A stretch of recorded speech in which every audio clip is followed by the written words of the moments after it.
Este é o seguinte proxecto que ides ver aquí nesta clase, que é a parte de escaneado e impresión 3D. Aquí me vou explicar a parte de escaneado e a desmasión, e ali vamos explicar Alejandro e Veloso. Nesta parte van a ser o que é o escaneado de figuras e de personas. Aquí escaneamos personas porque nos parece mellor.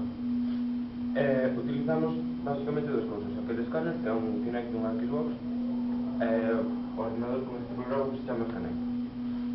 Se imos facer un exemplo de escaneado, algún voluntario que se queira escanear.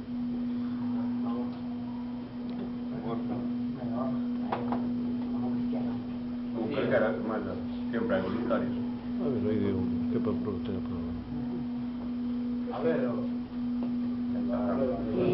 espera.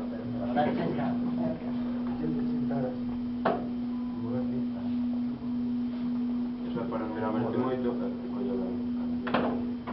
cando te guis empezas a girar, porque primeiro hai que girar a cabeza por aquí.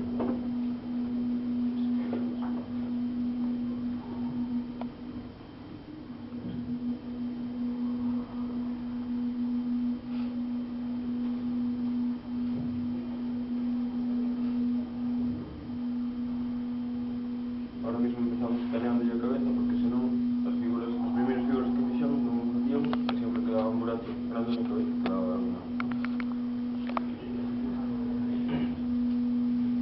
Ahora mismo as partes que vedes en verde son as que está calcando con máis precisión e as que vedes en rojo, que están por os bordes, son as que capta espacio por arriba, as que capta con máis precisión. O rojo dá un pouco igual, porque como está polo borde xa o vai máis tarde, estamos filando.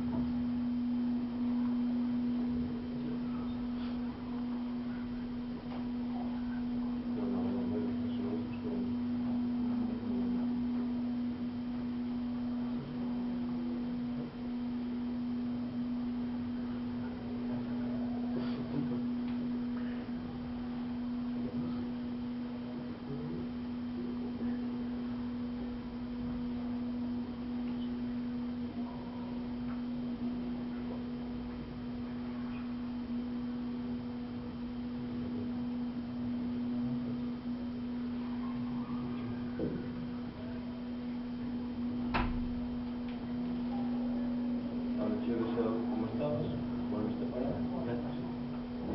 Xa está. Ahora ten que procesar o escaneado, leva-lle uns segundos e xa podemos ver como quedou.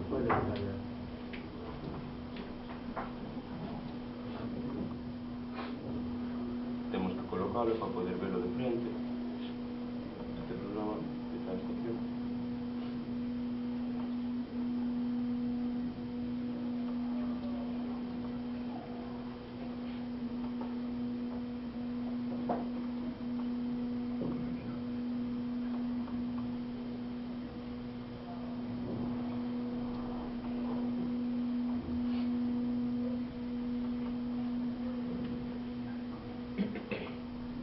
Así, xa estaría.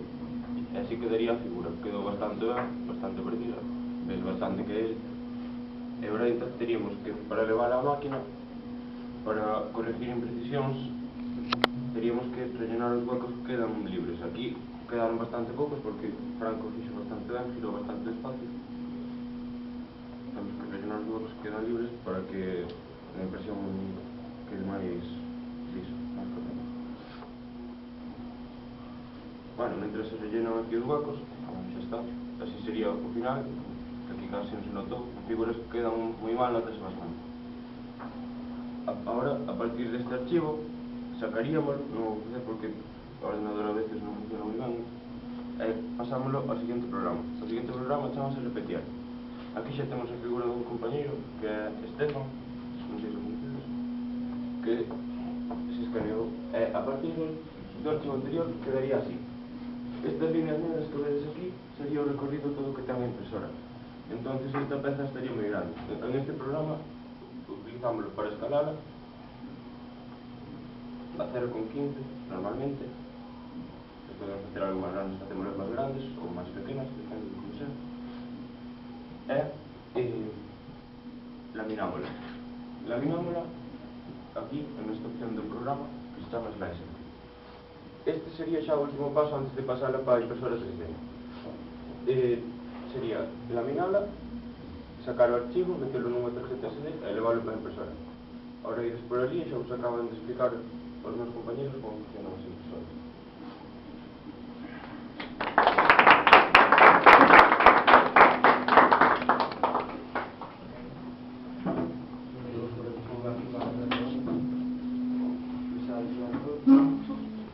Bueno, eu agora vou explicar o que é unha impresora 3D, como funciona e que materiales se utilizan.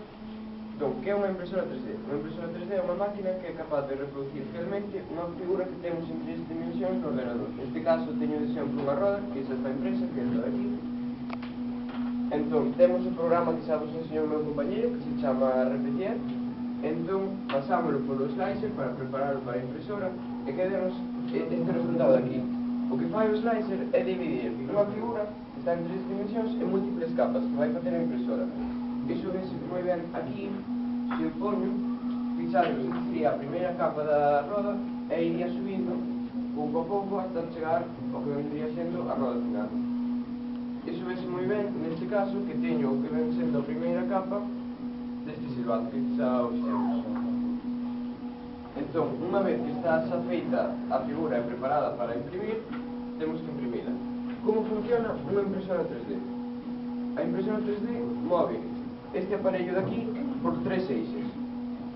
O eixo Z, como ven o lateral, o eixo Y, que ven sendo o largo, é a base, e finalmente o eixo Z, que é a altura.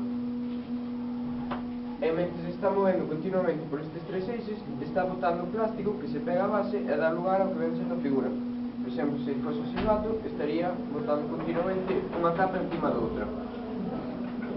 Como fai a impresora para que este plástico salga por aquí e se pode utilizar? Pois ben, neste caso temos un material que é PLA, un plástico biodegradable, introdúcese polo orificio que temos aquí e despois, mediante este mecanismo, vai introducindo o plástico pouco a pouco hasta o final. Por aquí temos máis ou menos un fusor que o que fai é subir a temperatura do plástico a 190 grados, 185, se pode configurar. Neste caso está a 200 grados, vou baixar un pouco. Entón o plástico, ao aumentar a temperatura, o que se fai é máis maleable, entón podese deformar.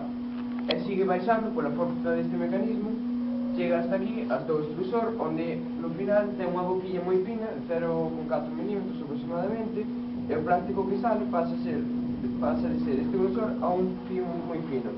Podemos ver agora, que vou empezar a botar un pouco de plástico. Como vedes, empeza a moverse o pistón e vai empezar a salir plástico de vez.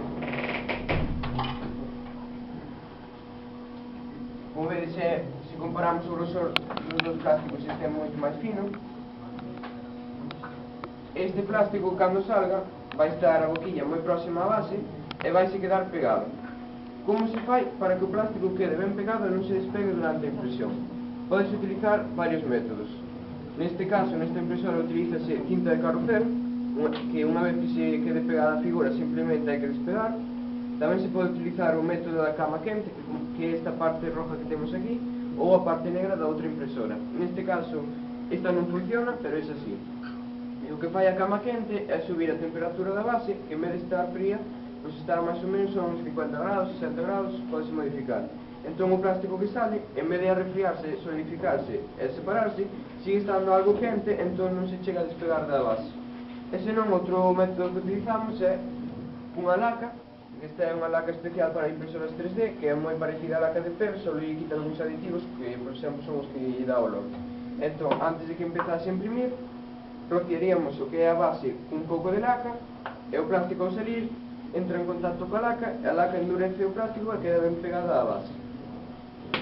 E, bueno, dicirvos tamén que os materiales que utilizan as impresoras 3D poden ser plásticos, como neste caso, máis duros, máis rígidos, máis flexibles, dependendo do que queramos facer. Tamén se pode utilizar plásticos que son como madeira, como metales, ou incluso hai impresoras que, bueno, está se desenvolvendo neste mundo, pero hai impresoras que son capaces de facer figuras de chocolate ou de outras comidas. Tamén en medicina hai impresoras que están facendo órganos artificiales.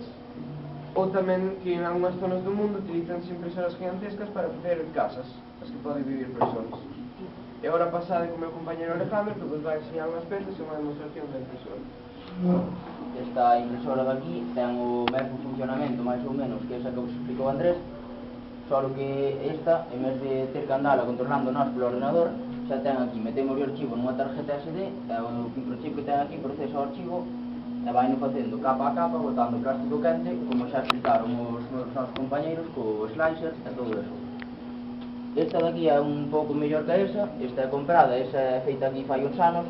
Esta utiliza o método da cama quente para pegar a figura abaixo e puxémoslle a opción para que nas figuras fose facendo hexágonos, o que tamén chamamos celda de abella, para que fosen máis resistentes. Estas son exemplos das figuras que fixemos aquí. Podemos facer tamén figuras dos participantes do grupo, que nos escaneamos como fixaron de antes a Franco, e despois de laminala todo eso, é só pasarlo para a impresora e esperar a que imprima. A duración de impresión depende da peza. Por exemplo, estas nosas podes levar desde 5 a 6 horas, esta peonza puide levar 1 hora e media como moito, e agora estamos facendo unha planta dunha casa e a ver canto lle leva. Si queredes poderos acercar, mirar as figuras e todo eso.